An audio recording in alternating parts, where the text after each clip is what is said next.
Well, the good news is they're planning a season two. This is Three Body Problem, season one, episode 7. This is available on Netflix with audio description.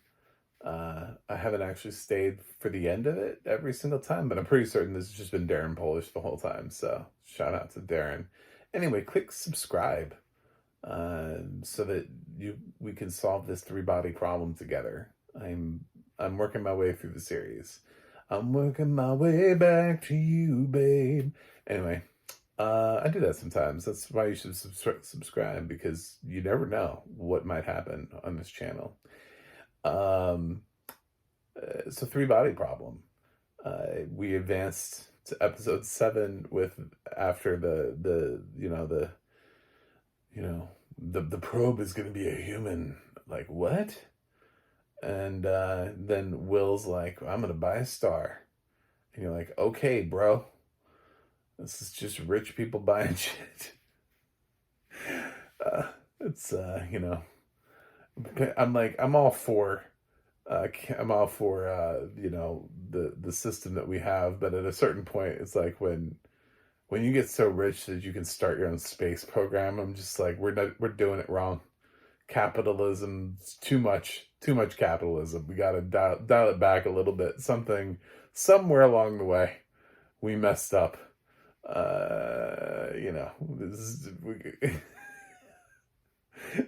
Individuals should not be able to fund their own space programs.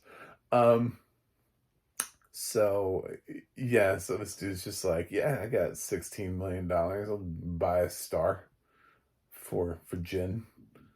Let her know how I feel. But not let her know how I feel. I'm just going to buy her a star and then send her a box. And then Jin is like, I don't know, it's just somebody, probably just a goof. Like, she doesn't even think that the buying of the star is real. Anyway, so they're moving forward with the plans. We see that they've got this weird way of like freezing people and then sending them into space. They do it on a chimpanzee, and the worst thing that happens to the chimp supposedly is that he just throws up. I was expecting more than that. Honestly, with this series, I was expecting the chimp to just like go full nope on everybody, but that didn't happen. So, cool. Chimp seemed cool. So, they're like, is anyone, do we know anyone who's dying? Who's willing? Because that's really the only people who would want to be candidates for this are the ones that are never going to come back, but are also really intelligent and have all this knowledge that we need them to impart to the aliens. And Will comes up because he's dying, and he sort of collapses at the beginning of the episode, and gets sent to the hospital, and he's got family that comes in and are just total assholes. Like, just dude sitting in there thinking about, yeah, I'm about to die, and his family's like, I know we haven't been here, but we're your only family, so we deserve to inherit your shit. It's like, wow, thanks for just being really blunt about all this. Thank you. Please fuck off now. I mean, what a great way to introduce some characters I didn't like immediately. I was just like, go away. So Will gets the proposition of being this test subject, and then there's this sort of moment where he has to like swear allegiance to humanity. That's a broad statement, by the way. Humanity? Like all of it? Like everyone? Like the guy that invented Crocs? Like everyone? Like that guy?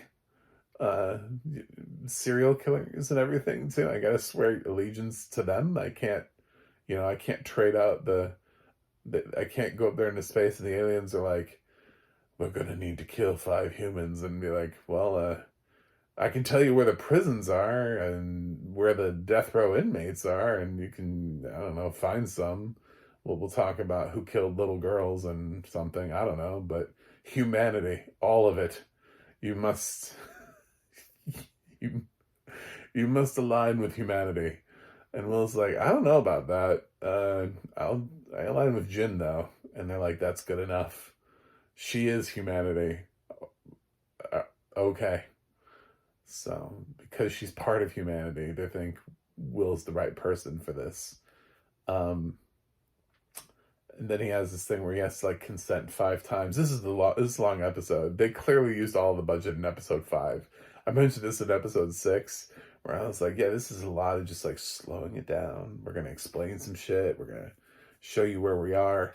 Episode 7 is the same thing. Episode 7 has a distinct feel of, we used a lot of our budget already, and we can't use it in every episode. So we have to have some episodes where we sit back and we talk about science instead of actually showing you science. So, but there's some other minor character developments. Tatiana ends up being, replacing Jonathan Pryce's Mike as their as the character that the aliens are actually reaching out to.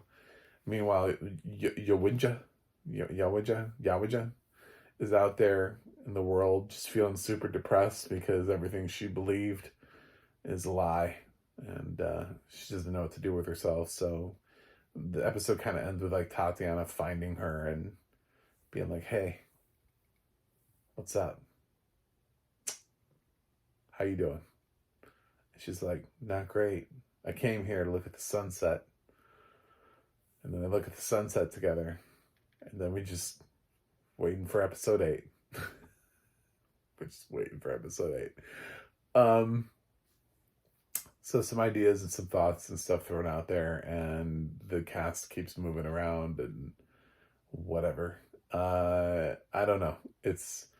I like the show. I do. But obviously I know that they're pacing themselves. Not every episode of Game of Thrones was necessarily like a huge budget, but they also kept the intensity up.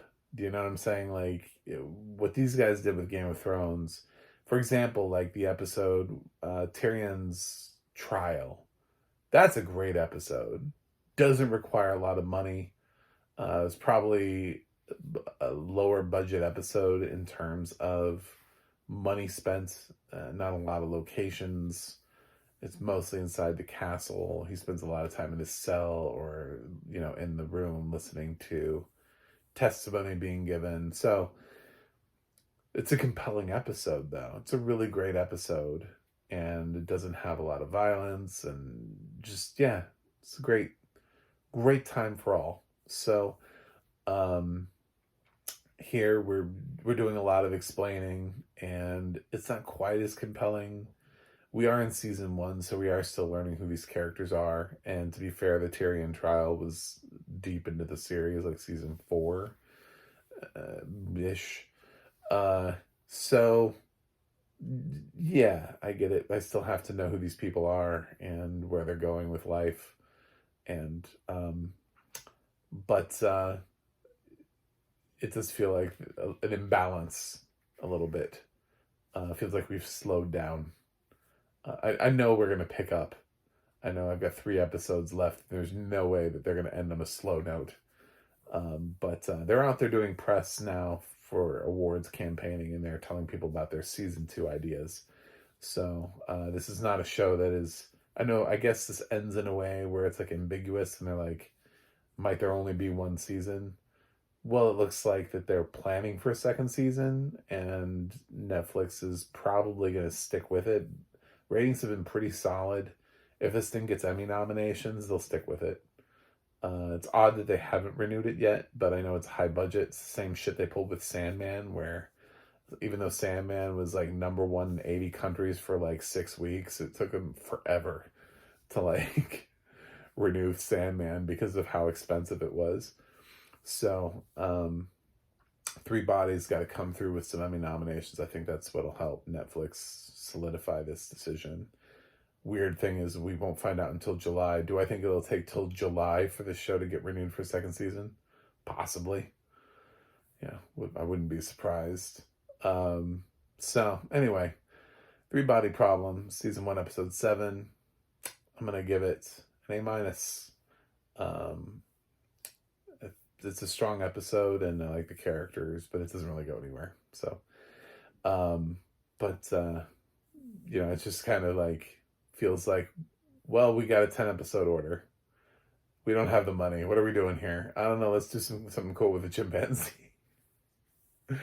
And have lots of conversations. Anyway, thanks for watching. Thanks for subscribing. And I will see you guys with episode 8.